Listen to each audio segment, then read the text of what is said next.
Hello and welcome you all to Shri Shri Krishna institute.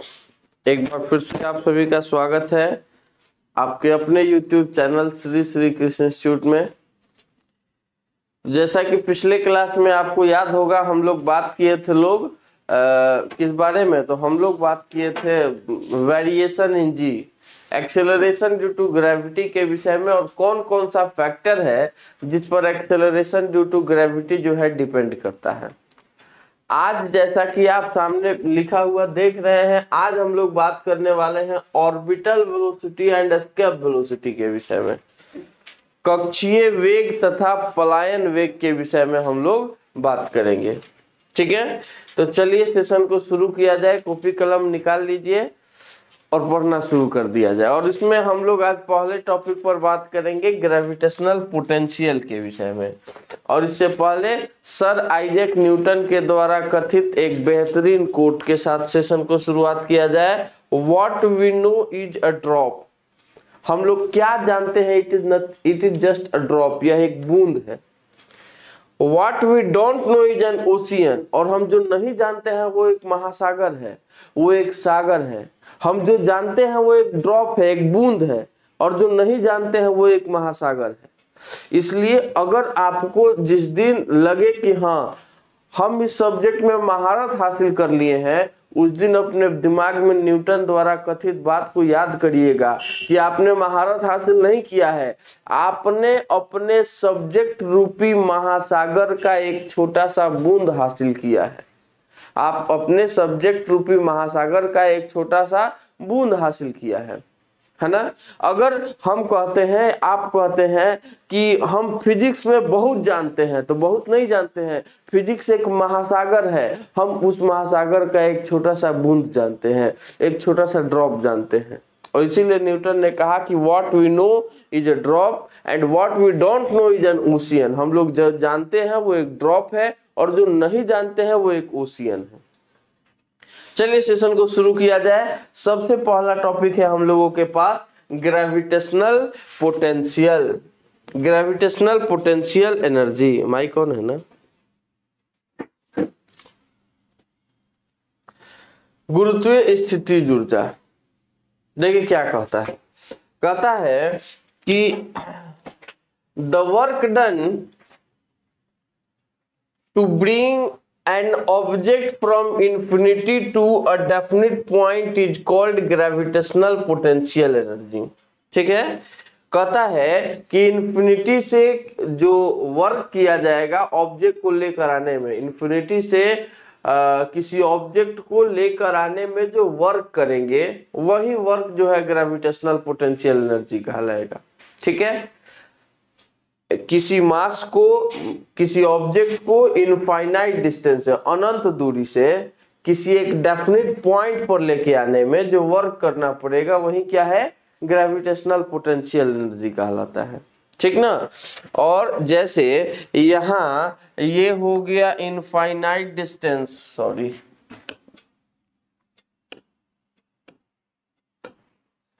ये हो गया इन्फिनिटी, यहाँ पे कोई मास है, इस पर जो इसको इन्फिनिटी से उठा के एक डेफिनेट पॉइंट पर लेके आने में जो वर्क करना पड़ेगा क्या कहलाएगा? ग्रेविटेशनल पोटेंशियल कहलाएगा, ग्रेविटेशनल पोटेंशियल एनर्जी कहलाएगा। और इसे हम लोग डिनोट करते हैं U से, एंड U बराबर -Gm/r। ठीक है, अब इसी से मिलता जुलता एक टॉपिक आता है, एनर्जी को खाली हटा दीजिए तो बनेगा ग्रेविटेशनल पोटेंशियल। इसमें क्या कहा गया? कहा गया कि किसी यूनिट मास को, it is what? It is unit mass. Unit mass को इन्फिनिटी से किसी ऑब्जेक्ट, किसी पॉइंट पर लेके आने में किया गया वर्क क्या कहलाएगा? ग्रेविटेशनल पोटेंशियल एनर्जी कहलाएगा। यूनिट मास को इन्फिनिटी से एक डेफिनेट पॉइंट पर लेके आने में जो वर्क करना पड़ेगा ग्रेविटेशनल पोटेंशियल कहलाएगा। इसे हम लोग V से डिनोट करते हैं। अब V बराबर फॉर्मूला होता है W/m। ठीक है, इसका एसआई यूनिट हो जाएगा जूल पर किलोग्राम। इसका डायमेंशन आप निकाल सकते हैं, वर्क का हो जाएगा ml² T⁻², अब बट्टा में मास, मास से मास कैंसिल, यानी m0l² T⁻², ये हो गया ग्रेविटेशनल पोटेंशियल एनर्जी का डायमेंशन। ठीक है, और क्या कहा गया, यह कौन सा क्वांटिटी है, तो यह क्या है, मास पर किया गया वर्क है। वर्क कौन सा क्वांटिटी, स्केलर की वेक्टर, स्केलर क्वांटिटी, तो यह पोटेंशियल भी क्या होगा, तो यह भी जो है एक स्केलर क्वांटिटी होगा, अर्थात अदिश राशि होगा। ठीक है, अब चूंकि v बराबर W/m है, v बराबर W/m, और W का फॉर्मूला आपने निकाला है Gm/m/r, अब बट्टा में m, तो m से m कट जाएगा, v बराबर क्या आ जाएगा, Gm/r। लेकिन देखिए यह निगेटिव वर्क है, तो आप भी यहाँ निगेटिव लगा देंगे। ठीक है, ये हो गया हम लोगों का ग्रेविटेशनल पोटेंशियल एनर्जी का कहानी, साथ ही साथ ग्रेविटेशनल पोटेंशियल, हिंदी में जिसे हम लोग कहते हैं गुरुत्वीय विभव। आया समझ में, कोई दिक्कत नहीं है, बढ़ा जाए आगे, बना लेंगे नोट। हाँ, निगेटिव साइन शो करता है कि ये जो वर्क हो रहा है वो ग्रेविटेशन, वो फोर्स के ऑपोजिट डायरेक्शन में डिस्प्लेसमेंट ला रहा है, माने वर्क जो हो रहा है वो निगेटिव वर्क हो रहा है। ठीक ना, जैसे सिंपल सा बात है कि यह मास जब यहाँ इंफिनिटी पर रखा गया है तो वो किसी ना किसी के ग्रेविटेशनल फील्ड में होगा ना, खोल दीजिए, किसी ना किसी के ग्रेविटेशनल फील्ड में होगा। तो अब हम इसको यहाँ से उठा के यहाँ पर लेके आ रहे हैं। ठीक है, यहाँ से उठा के यहाँ पर लेके आ रहे हैं, तो कुछ ना कुछ वर्क करना पड़ रहा है, और हम इसको यहाँ से उठा के यहाँ पर ला रहे हैं, तो वो किसी ना किसी के ग्रेविटेशनल फील्ड में है, किसी ना किसी के ग्रेविटेशनल फील्ड में है, और हम उसको उठा के अपने ग्रेविटेशनल फील्ड में ला रहे हैं। तो अपने ग्रेविटेशनल फील्ड में लाएंगे तो हम उसके ग्रेविटेशनल फील्ड का अपोज करेंगे जिसके ग्रेविटेशनल फील्ड में वो पहले था, है ना। ठीक है, तो इससे क्या होगा कि इससे यही जो अपोज है, इसी को दिखाने के लिए माइनस साइन का प्रयोग किया गया, कोई दिक्कत नहीं है। ये हो गया हम लोगों का ग्रेविटेशनल पोटेंशियल एनर्जी और ग्रेविटेशनल पोटेंशियल का कहानी। ठीक है, बढ़े आगे, नोट कर लीजिएगा लोग, बढ़े ना।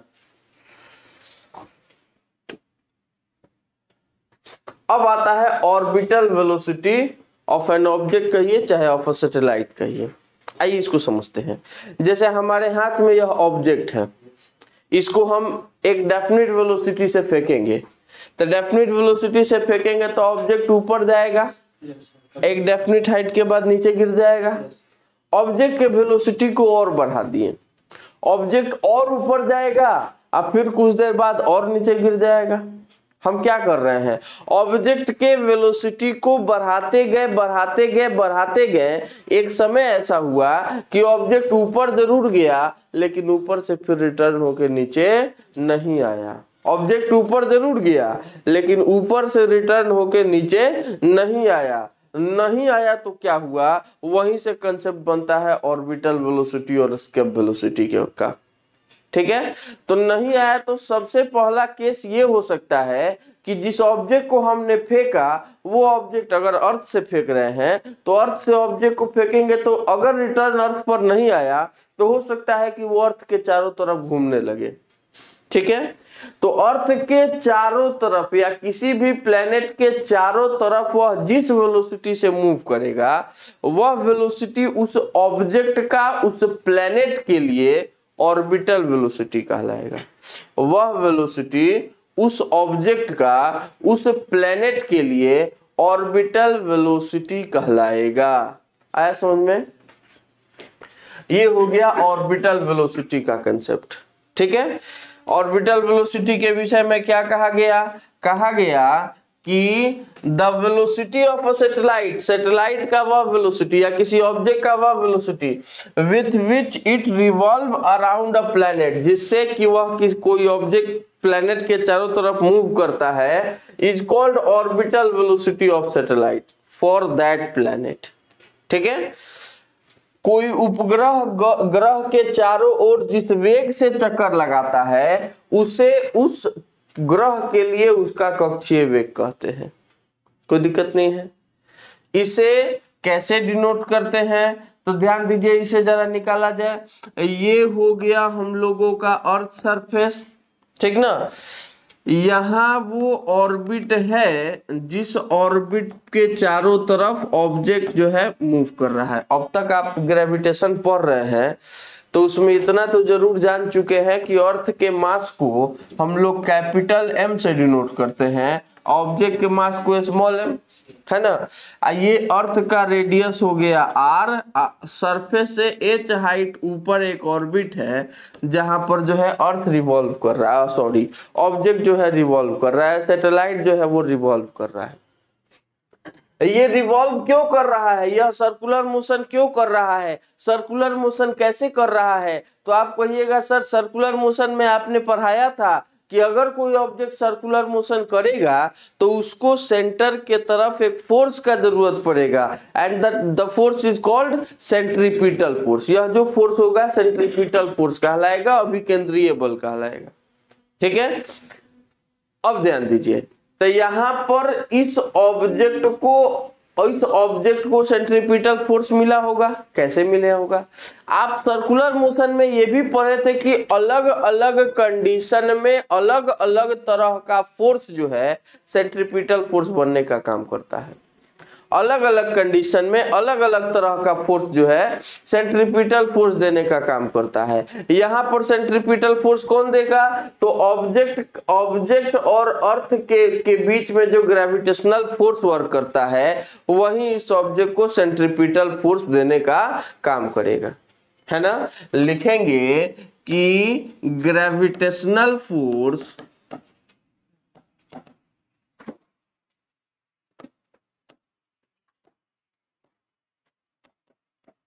will provide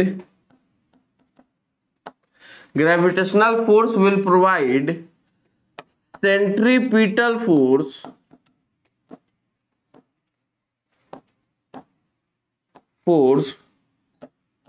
to the object लिखिए चाहे सैटेलाइट लिखिए for its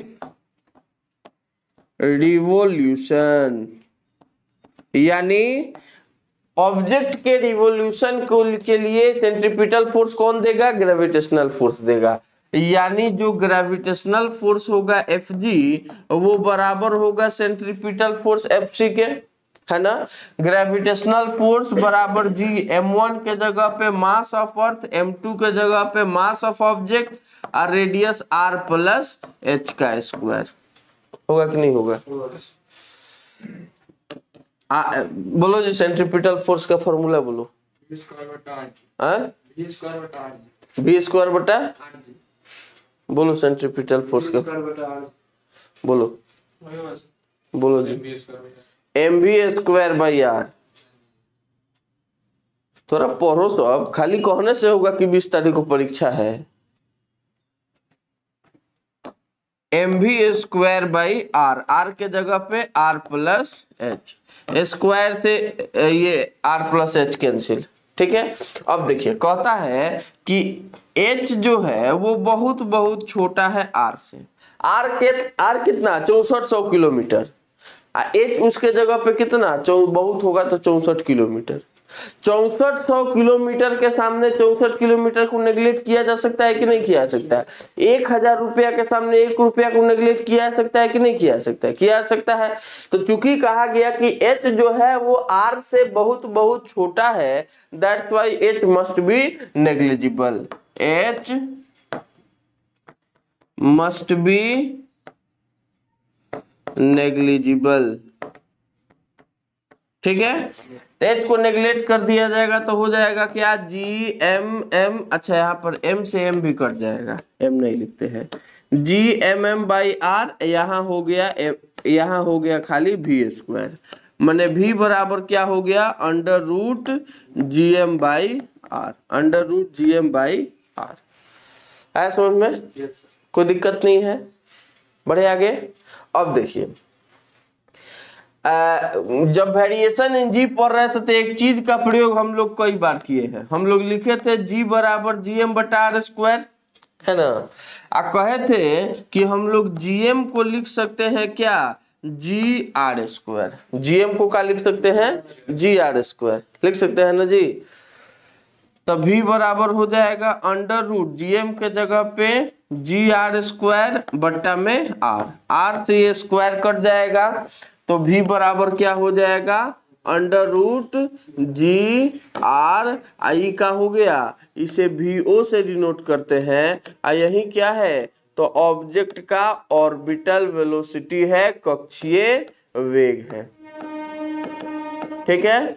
अब यहाँ g के जगह पे g का मान अर्थ के लिए 9.8, r के जगह पे r अर्थ का रेडियस रखेंगे तो v का मान आएगा 7.9 किलोमीटर पर सेकेंड। इसका अप्रोक्स वैल्यू किताबों में लिखा होता है 8 किलोमीटर पर सेकेंड।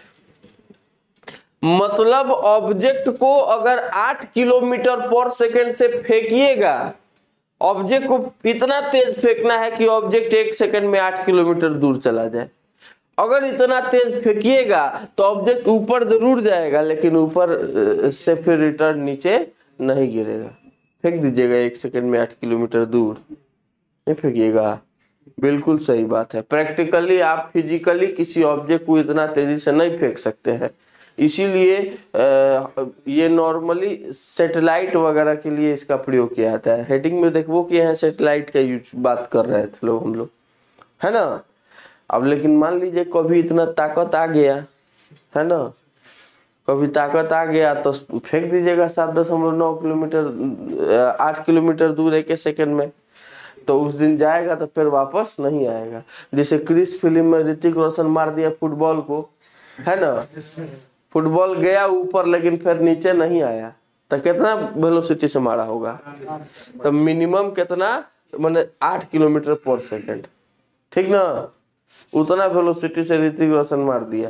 तो आपको भी कभी वैसा जादू से भेंट हो जाएगा तो आप भी मार सकते हैं का, मसरते जब रॉकेट लगाना पड़ेगा। हाँ, पहले लगाना पड़ेगा, उसके लिए पहले वैसा कंप्यूटर खोजना पड़ेगा, है ना, जिससे सैटेलाइट एलियन सबको बुलाया जा सके का, म्यूजिक बजाना पड़ेगा। तो अब ऐसा ना कि इसके वेलोसिटी सीखने के लिए कल से म्यूजिक के क्लास ज्वाइन कर लो सब, काहे जी। तब म्यूजिक सीखेंगे तो एलियन को बुलाएंगे तो फिर हमारे पर जादू हो जाएगा। आज जादू हो जाएगा तो 1 सेकंड में 8 किलोमीटर दूर फेंक देंगे ऑब्जेक्ट को, है ना। फिजिक्स का किताब उठाएंगे फेंक देंगे, कहानी खत्म हो जाएगा कहा। हाँ, तो देखिए इतना वेलोसिटी से जब ऑब्जेक्ट को फेंका जाएगा तो ऑब्जेक्ट किस रास्ते पर मोशन करेगा, अर्थ के चारों तरफ घूमेगा ना। कैसे रास्ते पर मोशन करेगा, इलिप्टिकल। कैसे, पहले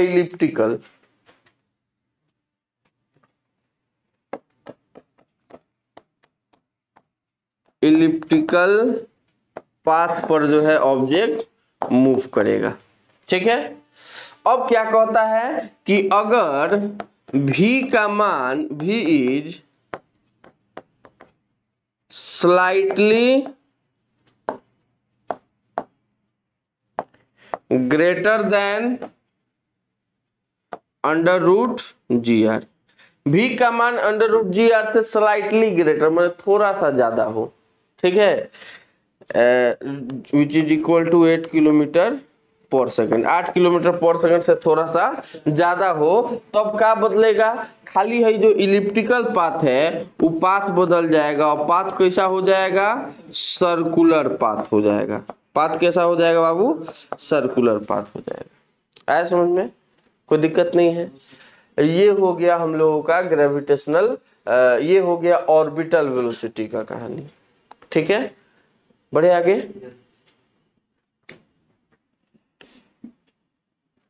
अब कुछ इंपॉर्टेंट फैक्ट इस ऑर्बिटल वेलोसिटी के बारे में जानिए।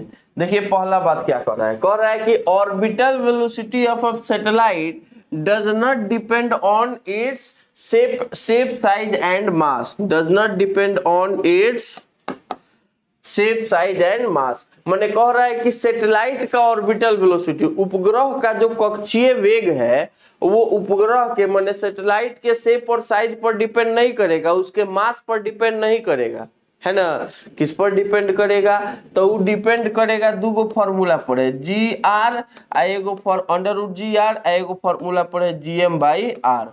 माने मास ऑफ प्लैनेट पर निर्भर करेगा और रेडियस ऑफ प्लैनेट पर निर्भर करेगा, मास ऑफ ऑब्जेक्ट पर निर्भर नहीं करेगा, मास ऑफ प्लैनेट पर निर्भर करेगा। रेडियस ऑफ ऑब्जेक्ट पर निर्भर नहीं करेगा, रेडियस ऑफ प्लैनेट पर निर्भर। मास तो सैटेलाइट से 0 हो जाएगा ना, ऑर्बिटल से। ऑर्बिटल से मास का है 0 होगा, वेट चेंज करेगा ना मास। हाँ, हालांकि लास्ट चैप्टर में पढ़ाएंगे कि मासो वैरी करता है। लास्ट चैप्टर में आइंस्टाइन का थ्योरी पढ़ाएंगे तो उसमें बताएंगे कि मास भी वैरी करता है। तत्काल में जानिए कि मास कांस्टेंट रहता है। It depend on the mass and radius of planet. अभी बताएं कि ये मास ऑफ प्लैनेट और रेडियस ऑफ प्लैनेट पर निर्भर करता है। ठीक है, बढ़े आगे। Two satellites of different mass have same orbital velocity if they move in same orbit। 2 गो 4 गो 5 गो 10 गो 50 गो जितना सैटेलाइट है अगर सेम ऑर्बिट में मूव कर रहा है, भले उसका मास अलग है, भले उसका रेडियस अलग है, ऑर्बिट अगर सेम है तो उसका वेलोसिटी भी सेम होगा। ऑर्बिट अगर सेम है तो वेलोसिटी भी सेम होगा। ठीक है, कोई दिक्कत नहीं है। अभी रुकते जाए नोट्स बनाने के लिए कि तुम सब बना लोगे, सब बना लोगे लोग ना, हम देखेंगे भी। ठीक ना, पहले का सब बन गया है, दिखाओ तो। चलो ठीक है ठीक है ठीक है। अब आता है एस्केप वेलोसिटी। ठीक है, पहला बार क्या हुआ कि ऑब्जेक्ट के वेलोसिटी, ऑब्जेक्ट को फेंके ऊपर गया फिर नीचे गिर गया, और तेजी से फेंके और ऊपर गया फिर और नीचे गिर गया।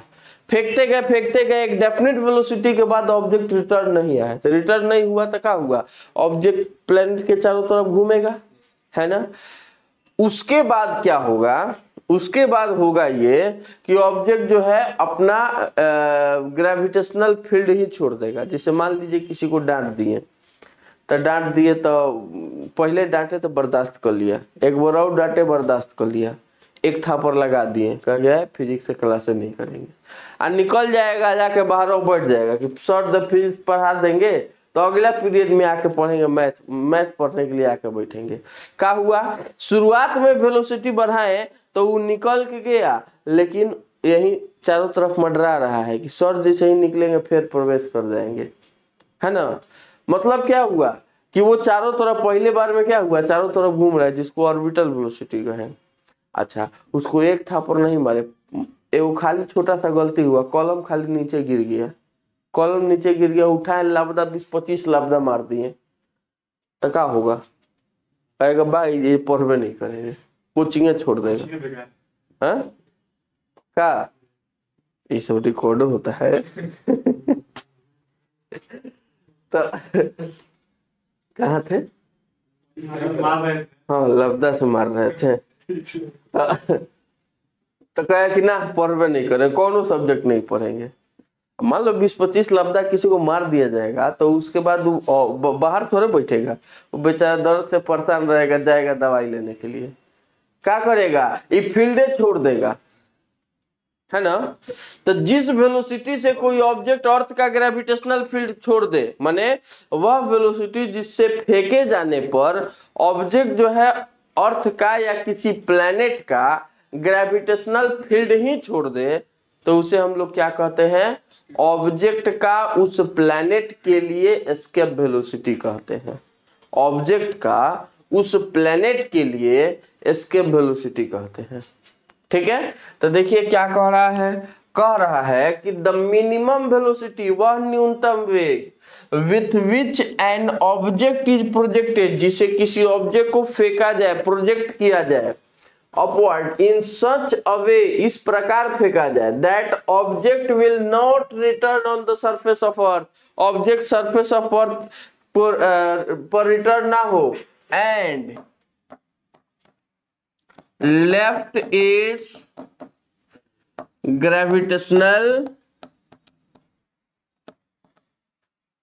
Field is called escape velocity. वह न्यूनतम वेग जिससे किसी पिंड को पृथ्वी की सतह से ऊर्ध्व प्रक्षेपित करने पर वह पृथ्वी की सतह पर कभी वापस नहीं लौटे और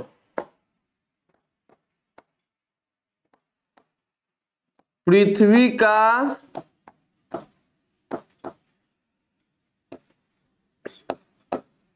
गुरुत्वीय क्षेत्र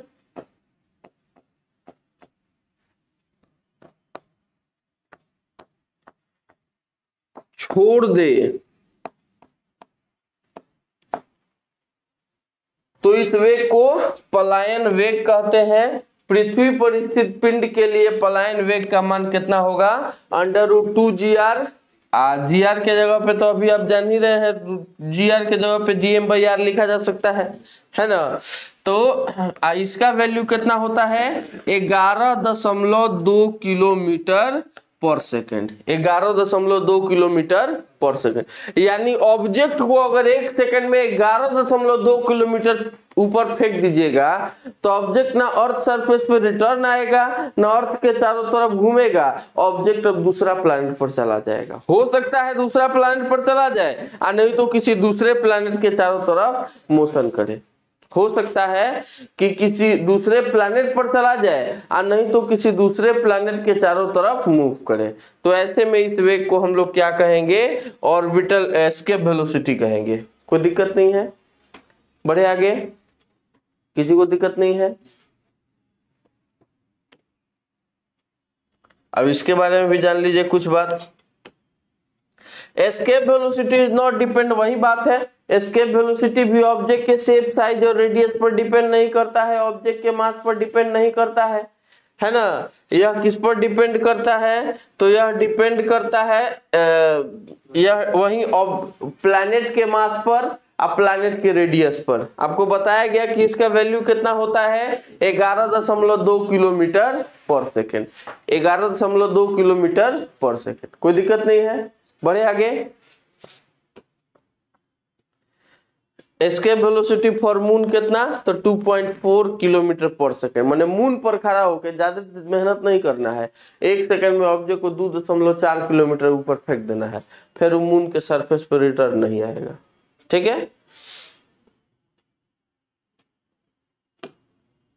हाँ, तो देखिए अब इसमें क्या है, जब वो प्लैनेट को छोड़ेगा, अर्थ सरफेस को छोड़ेगा, तो किस रास्ते पर छोड़ेगा? पैराबोलिक रास्ते पर छोड़ेगा। यानी इसमें कहेंगे कि जब या यदि if v is equal to √2gr which is equal to 11.2 kilometre per second, तो लिखेंगे कि object will escape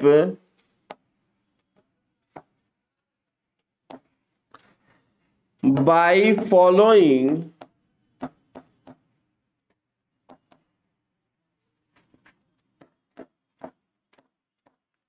parabolic path. Object जो है पैराबोलिक पाथ को फॉलो करते हुए रिटर्न हो जाएगा, एस्केप कर जाएगा। ठीक है। अब कहते हैं कि सर इससे भी तनी और तेजी से फेंक दीजिएगा तो अब क्या होगा? v is greater than √2gr। माने v का मान जो है 11.2 किलोमीटर पर सेकेंड से भी अगर ज्यादा होगा तब क्या होगा? तब का फिर रिटर्न आ जाएगा। किसी को 2 थप्पड़ मारने पर अगर खिसिया के चल जा रहा है तो 5-7 थप्पड़ मारेंगे तो थोड़े रहेगा, और तेजी में जाएगा। तो 2 थप्पड़ पे पैराबोलिक, तो 5-7 थप्पड़ पे हाइपरबोलिक का लिख दीजिए। Object will escape by following hyperbolic path. अति परिवलय पथ पर जो है ये एस्केप कर जाएगा। आया समझ में? तो ये था हम लोगों का ऑर्बिटल वेलोसिटी और एस्केप वेलोसिटी का कहानी। चलिए, कोई दिक्कत है तो पूछिए, और नहीं तो फिर हम लोग कुछ क्वेश्चन वगैरह बनाया जाए। बोलिए।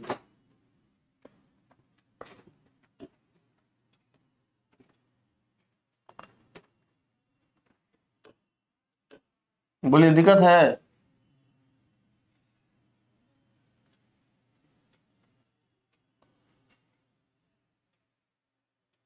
कहाँ से उस समय बैक हुआ था जी?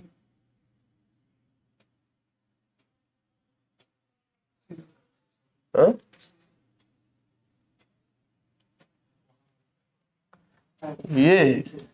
ये बैक नहीं न जाना है, बुला रहा है इसको। हाँ, वहाँ पे बैक वाला ऊपर में ये हाँ होम का होम सर्विस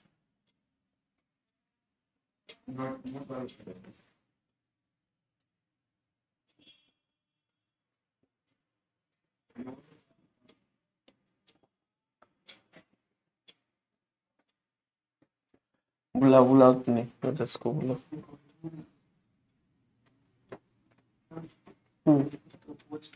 हाँ, तो स्टॉप कर दो, तो उसको स्टॉप कर दो।